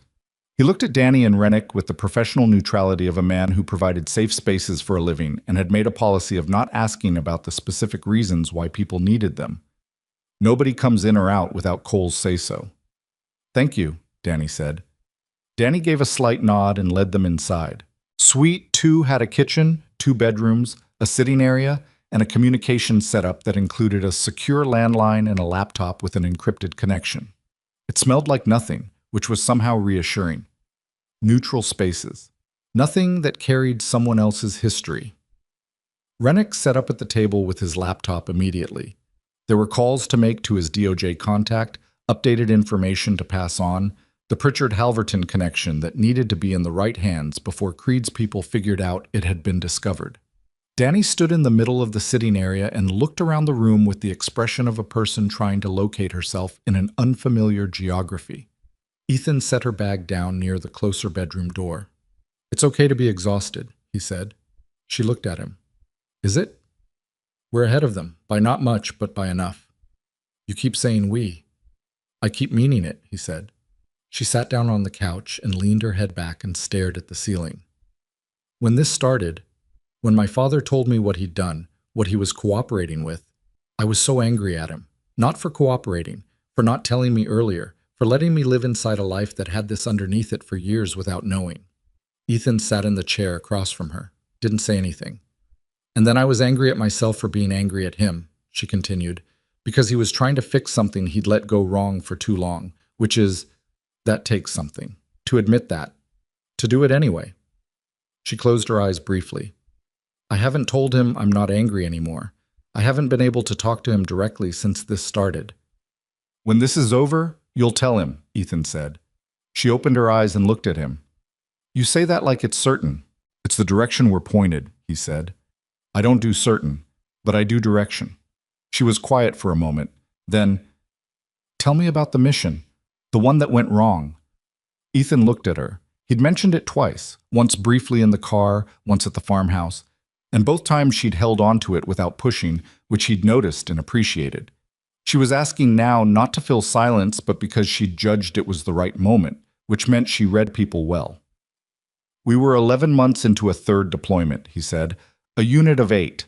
There was intelligence on a supply route, the kind of operation that, if you hit it right, disrupted a network for months. We planned it for 3 weeks. He paused. "The intelligence had been fed to us through a senior advisor who was embedded with the unit. We trusted it because we trusted him, because you have to trust something at some point, or nothing works." Danny was watching him. The route was wrong. Not slightly wrong, completely wrong. We went in on information that was designed to put us in that specific location at that specific time. 3 men from my unit didn't come out. He looked at his hands. They were still. He'd spent years making sure they stayed still when he talked about it. The advisor was connected to people who had reasons to want that operation to fail. It took 14 months after to prove it. By then, I was already out. "Did anyone face accountability?" she asked. "Eventually, partially." He looked up. "Not in ways that felt proportionate." She nodded slowly. "And Lily's mother?" The question landed gently, without presumption. "She left when Lily was 18 months old," he said. "Not because of the deployment. Because of who I was after it. I was—" He paused, choosing the accurate word rather than the comfortable one. "I was very difficult to live with. She's a good person. She made a reasonable decision." "Do you still think that?" "I think she did what was right for herself, which is what she should have done." He shrugged slightly. "Lily sees her mother. It works better than it could. I can't ask for more than that." He wasn't sure why he was telling her any of this, except that they'd been living inside an urgent situation for 3 days, and something about the particular stillness of this room, this hour, created a space where the things you carried became briefly, temporarily lighter for saying them out loud. "You're a good father," Danny said. It wasn't flattery. She said it like an observation. "I'm trying to be," he said. "Most days I'm not sure I'm getting it right." "You drove 4 hours round trip this morning to protect someone else's kid," she said, "and then drove another 2 hours to keep me safe. And your daughter thinks you're just a mechanic who had a work thing come up." She paused. "She's 9, and she trusts you completely, which means you've earned it." Ethan didn't respond to that. There wasn't a response that wasn't awkward or insufficient. Rennick appeared in the doorway. "My DOJ contact has the Pritchard-Halverton connection. She's treating it as urgent," she said. He paused, and something in his expression had shifted towards something that might, from a distance, resemble cautious optimism. She said the monitoring on Pritchard has already produced usable material. He communicated with someone in Creed's legal team 6 days ago. They have it recorded. He let that land. And they're moving to charge him, probably within 48 hours. Danny sat up straighter. "Charging Pritchard doesn't stop Creed directly," Ethan said. "No, but it closes the intelligence channel. Creed goes blind on the prosecution side, and—" Rennick paused again. She said there's been contact from Clara Marsh's attorney in the last hour. Marsh wants to speak to the prosecution team. The room was quiet for a moment. The daughter in Philadelphia, Danny said. Rachel's people made their presence visible this morning, Ethan said. Marsh would have been told. When the threat to someone you love stops being invisible. He didn't finish the sentence. He didn't need to. Rennick looked at Ethan with the expression of a man recalibrating his understanding of what the last 4 days had actually involved. You moved a lot of pieces, he said. I moved what I could reach, Ethan said. His phone vibrated. Rachel. He stepped into the small kitchen to take it. Bryce Moody just made a call that is different in character from the others, Rachel said. Her voice had the careful quality of someone reading a situation in real time. He used a third phone, a number that hasn't appeared before. The call went to a number I can't immediately trace. Duration was 2 minutes and 40 seconds. At the end he said, again verbatim, the girl is with someone. We don't have a location. Creed wants the problem resolved. Ethan leaned against the kitchen counter. Problem resolved, he said. I know what that means, Rachel said, and I think you do too. He did. Patient erosion had been abandoned. Creed had decided the pressure campaign wasn't going to produce results before the trial date and had moved to the terminal option, not leverage anymore. Removal. Can you trace the third phone? Ethan asked. Working on it. Cole, I need to say something. Say it. You've been running this as an intelligence and influence operation. You've kept it non-violent and relatively controlled. But Creed has now authorized something that isn't any of those things. A pause. The next move that comes at you won't look like 12 cars on a visible street. It'll look like nothing until it's already happened. I know. I need you to think about whether the resources you have right now are adequate to what's coming. He thought about Danny Core's facility, its security, its cameras, and its controlled access. He thought about Rennick's DOJ contact moving on Pritchard. He thought about Rachel's monitoring package, which was real and functional and had already produced 3 critical pieces of information. And he thought about himself. 37 years old, a bad left shoulder, a former career that he'd been honest about in therapy exactly twice, and a 9-year-old daughter he needed to still be alive for. The resources are what they are, he said. What I need from you is the trace on that third number. I'll have it in 2 hours or not at all, Rachel said. Stay on. He hung up and stood in the kitchen for a moment. Then he went back to the sitting room and looked at Danny and Rennick, who both looked back at him with the faces of people who'd heard enough of the one-sided phone call to know something had shifted. Creed has moved to a different option, Ethan said. It was important to say it plainly. They deserved plainness. We're not talking about pressure or leverage or demonstration anymore. He's made a decision. Danny absorbed this. Her face didn't collapse. She pressed her lips together and looked at the middle distance for about 3 seconds and then looked back at him. Okay, she said, just that. It was the single most composed thing Ethan had heard anyone say in a situation like this, and it cost her something. He could see that, but she paid it without showing the cost, which was its own kind of quiet courage. Danny's facility has coverage on all entry points, Ethan said. Nobody moves without my clearance. We stay here, we stay dark, and we wait for Rachel to trace the number. He looked at them both. And then we finished this. Rachel traced the number in 90 minutes. It belonged to a man named Curtis Hale. No relation to anyone in the story so far, just a name attached to a prepaid registered through a convenience store in the Bronx, which was a dead end on paper. But Rachel didn't stop at paper.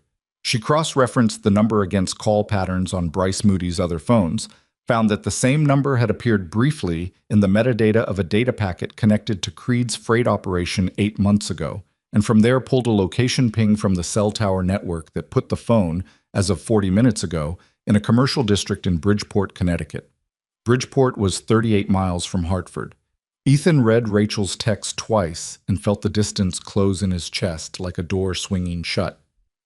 They're close, he told Danny Core, who received this information with the unhurried attention of a man who'd been waiting for it. How many do you think? Danny asked. Unknown. But Creed's not sending one person, not at this stage. Danny nodded slowly. He was already moving toward the security panel near the facility's main entrance. A flat screen displaying feeds from 8 exterior cameras, all of them currently showing empty driveways and quiet streets, and the gray November light going thin in the late afternoon. I have 2 people I can call, Danny said. Former colleagues. They're 40 minutes out. Call them, Ethan said. While Danny made his calls, Ethan went back to Suite 2 and found Danny and Rennick where he'd left them. Rennick at the table with his laptop, Danny on the couch with her knees pulled up, and the prepaid phone in her hand, not using it, just holding it. She looked up when he came in. She read his face before he said anything. They found us, she said. They found the general area.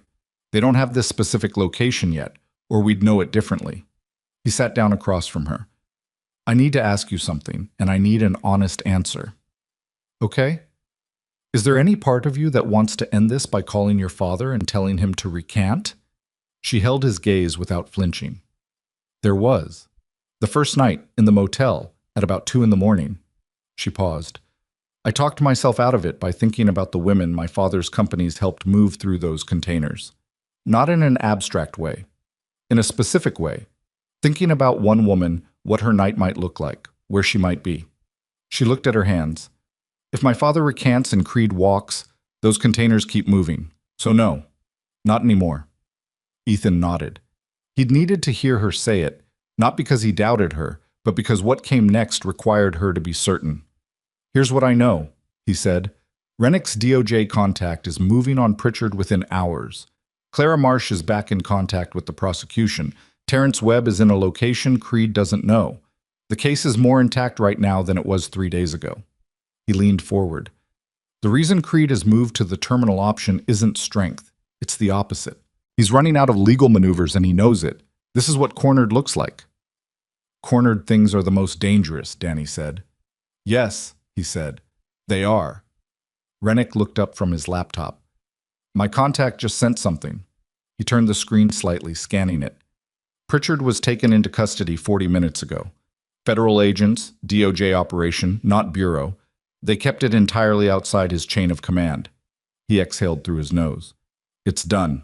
He's in custody. The room absorbed that. It was good news. It was also, Ethan knew, the kind of good news that could arrive at the same moment as something bad, because operations didn't wait for each other to complete before moving, and Creed's people in Bridgeport were following a timeline that had nothing to do with Alan Pritchard's arrest. His phone buzzed. Danny. Camera 4, Danny said. Dark blue panel van, commercial plates. It's made 2 passes on the cross street. Ethan was on his feet before Danny finished the sentence. He went to the security panel in the main corridor. Camera 4 showed the cross street to the east, a narrow road that ran behind the facility's service entrance. The van was gone from frame now, but the tire tracks in the thin mud at the road's edge were fresh. They're doing a perimeter check, Ethan said. My people are 20 minutes out, Danny said. 20 minutes was too long and they both knew it. Ethan looked at the camera grid. 8 feeds, no movement on the front approaches. The van had gone south after the second pass, which meant it was either circling or repositioning to a staging point. He made a decision the way he'd always made decisions under time pressure. Not by eliminating doubt, because doubt never fully went away, but by identifying the option with the best available ratio of risk to outcome and committing to it without looking back. I need you to do something that feels wrong, he said to Danny. Danny looked at him. I need you to turn the exterior lights off. All of them. Danny understood immediately. Darkness was a disadvantage for people who didn't know the terrain. For Ethan, who'd spent the last 2 hours memorizing every camera angle, every door, every sightline in Danny Core's facility, darkness was something else. Done, Danny said, and killed the lights. Ethan went back to Suite 2 and moved Danny and Rennick to the interior bathroom. The most defensible room in the suite, no exterior windows, solid door. He didn't frame it as hiding, he framed it as positioning, which was a distinction that mattered. Stay here. Don't open the door for anyone except me or Danny. If you hear something that sounds like it's going wrong, he looked at Danny. Call Rachel. She has everything she needs to go public with what she knows. Creed's financial structure, Bryce Moody, the Marsh pressure campaign. Rachel knows a journalist at the Times who has been sitting on a related story for 8 months waiting for sourcing. 2 hours after Rachel makes a call, this stops being containable. Danny looked at him. That's your failsafe. That's the failsafe, he said. But it only matters if something goes wrong. Are you telling me this because you think something will? He looked at her honestly. I'm telling you because you deserve to know all your options, not because I'm planning to fail. She held his gaze for a moment. Then she said, "Come back."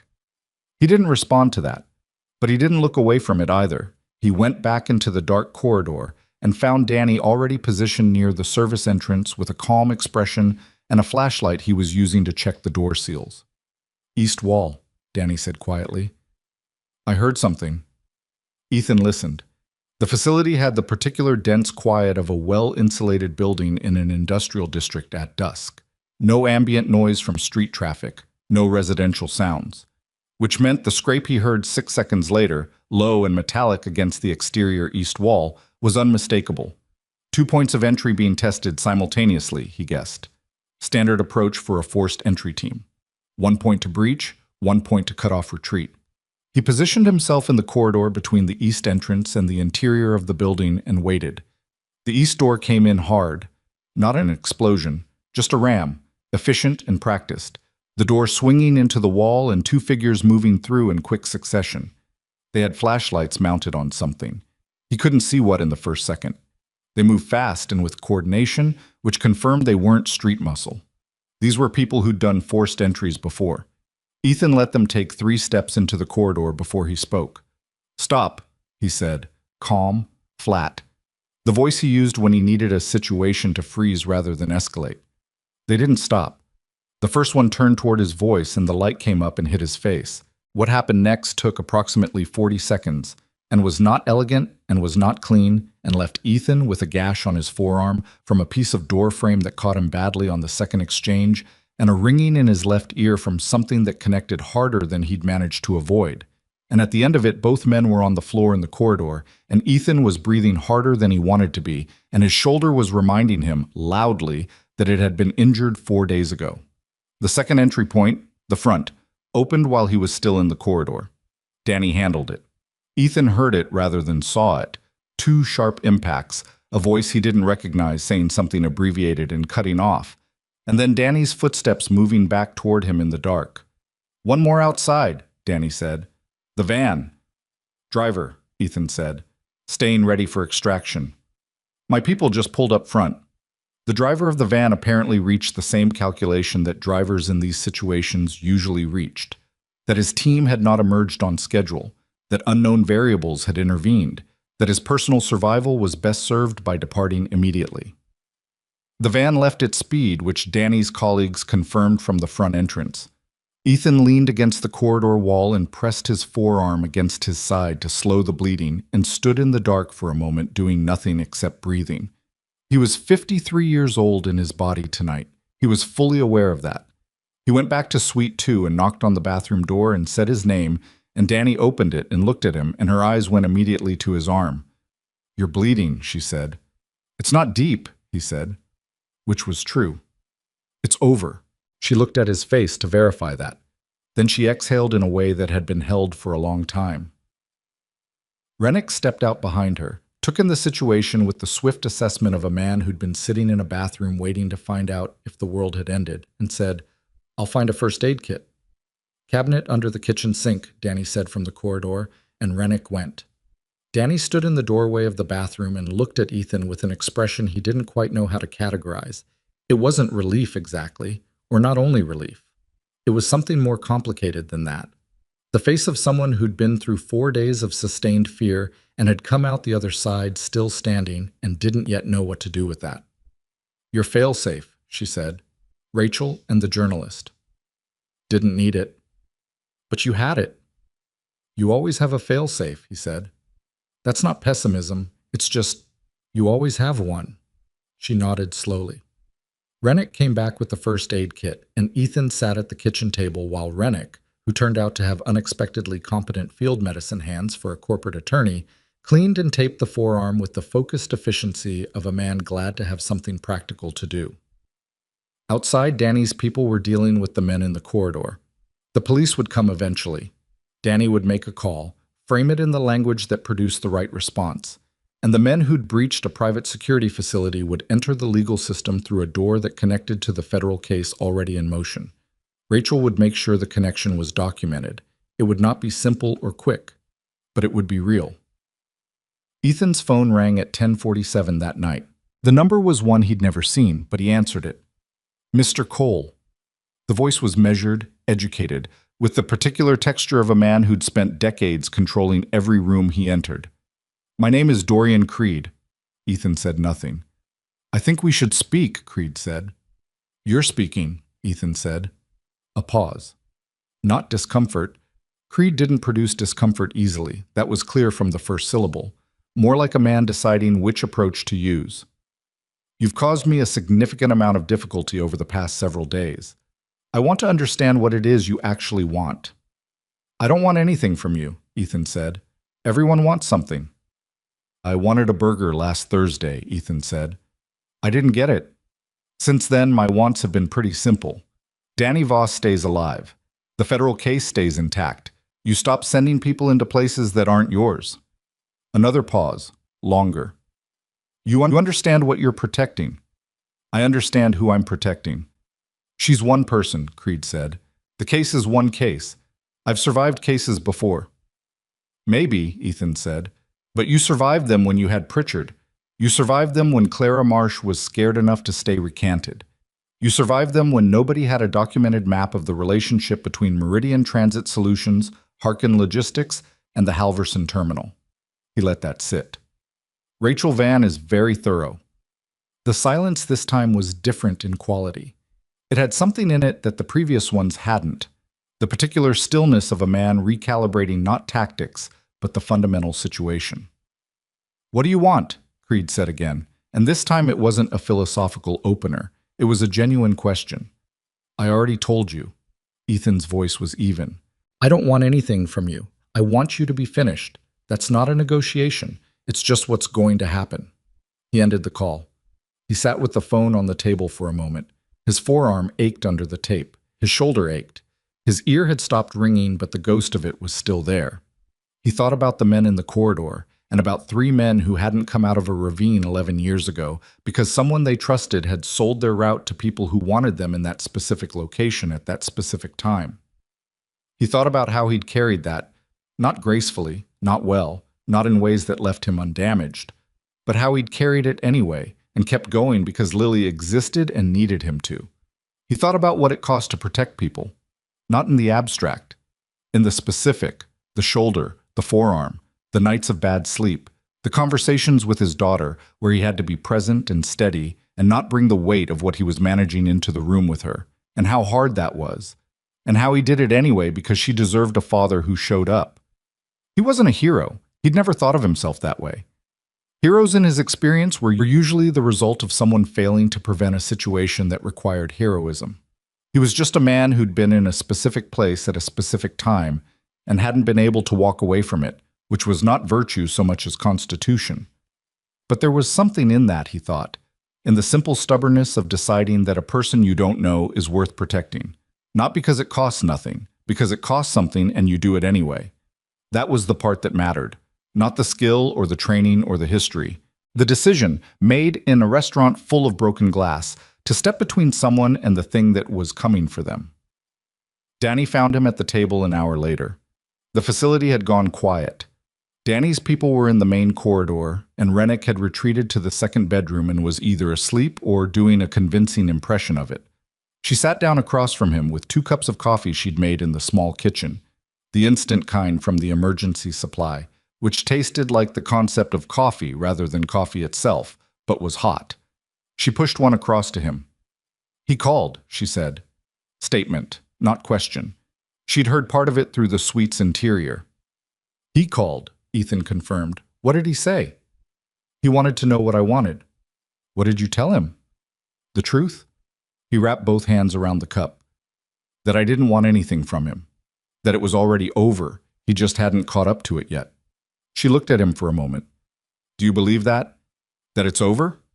He thought about it honestly, which was the only way he thought about things when it was this late and he was this tired.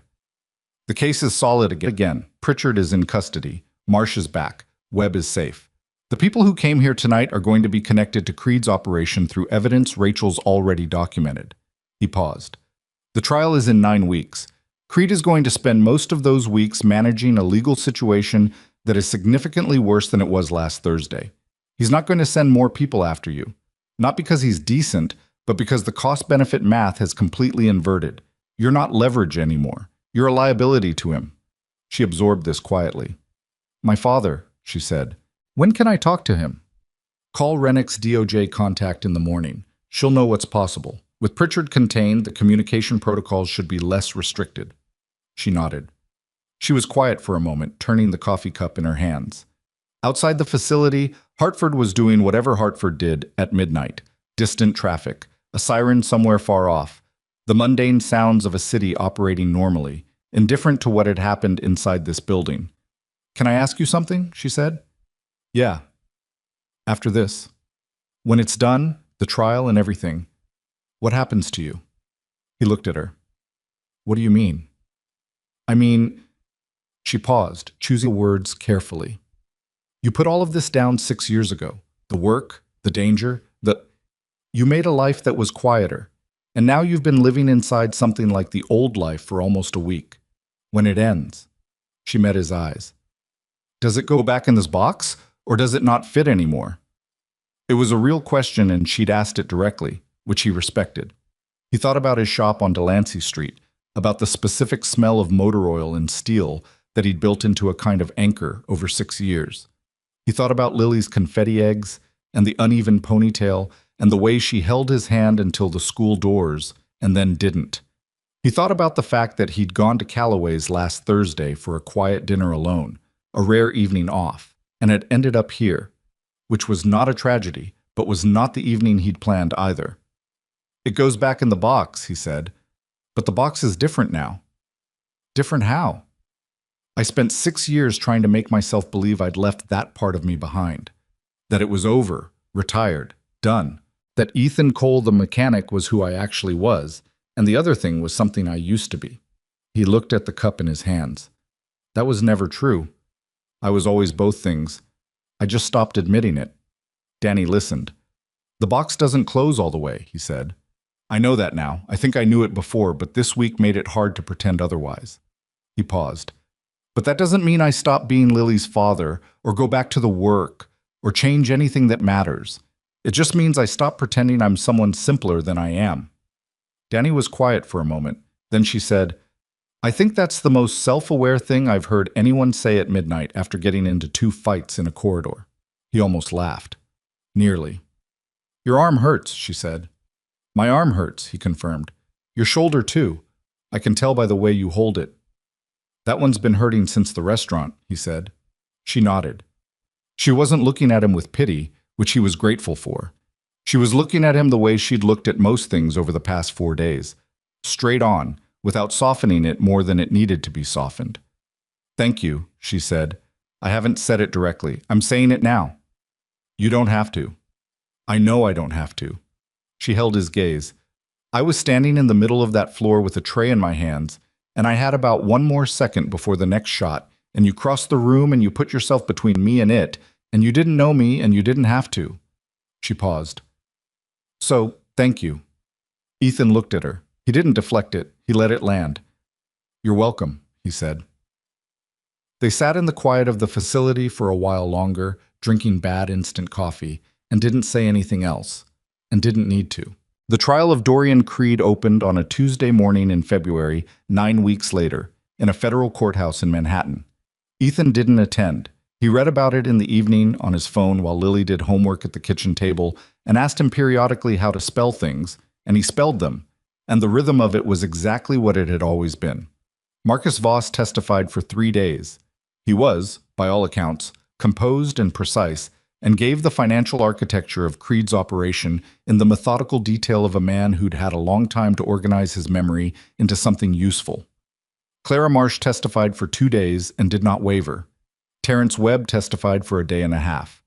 Alan Pritchard was not at the defense table. He was in a separate proceeding entirely, one that moved more quietly and would conclude in a plea agreement 6 months later.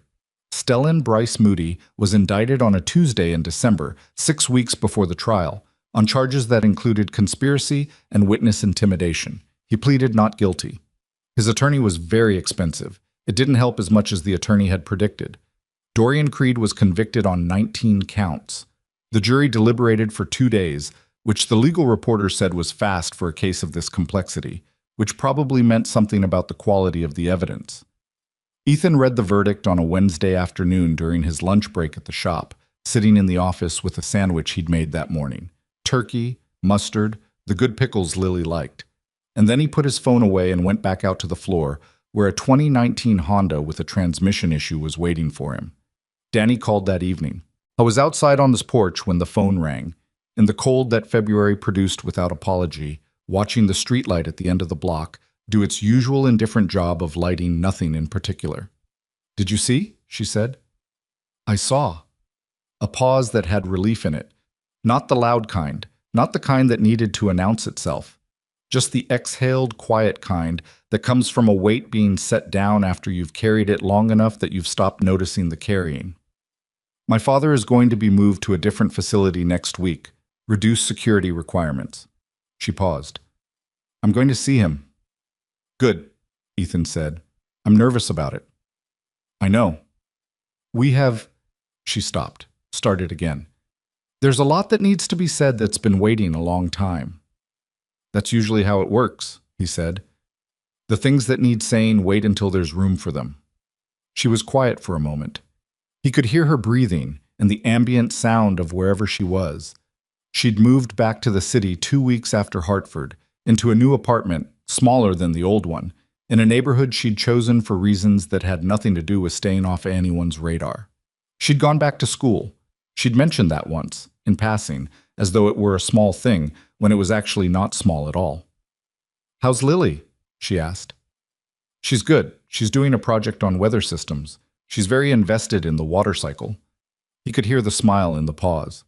"Tell her the water cycle is worth being invested in." "I will," he said. Another pause. "Ethan," she said. "Yeah." "You told me the first morning at the coffee shop that you were just a mechanic with a 9-year-old daughter who came in for a burger." A beat.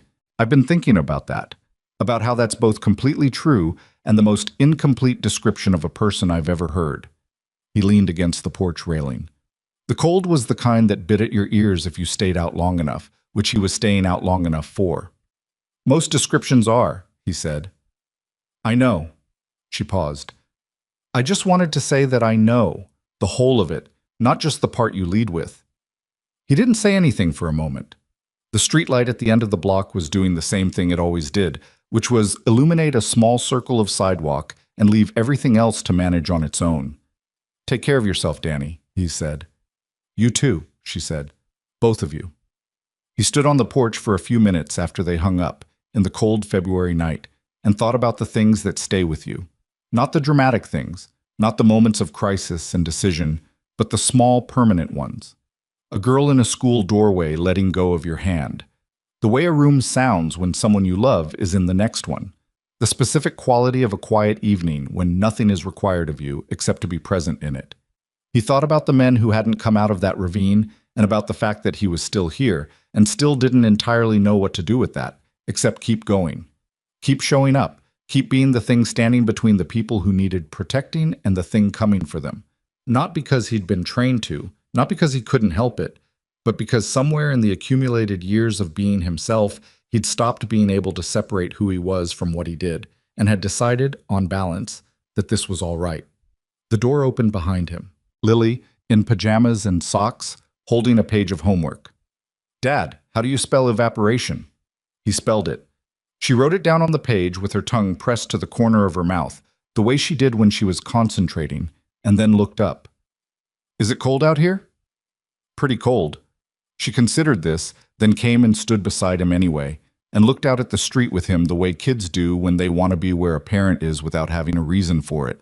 And he put his arm around her shoulders, and she leaned against his side, small and warm and entirely unaware of the week that had passed, which was exactly how it should be.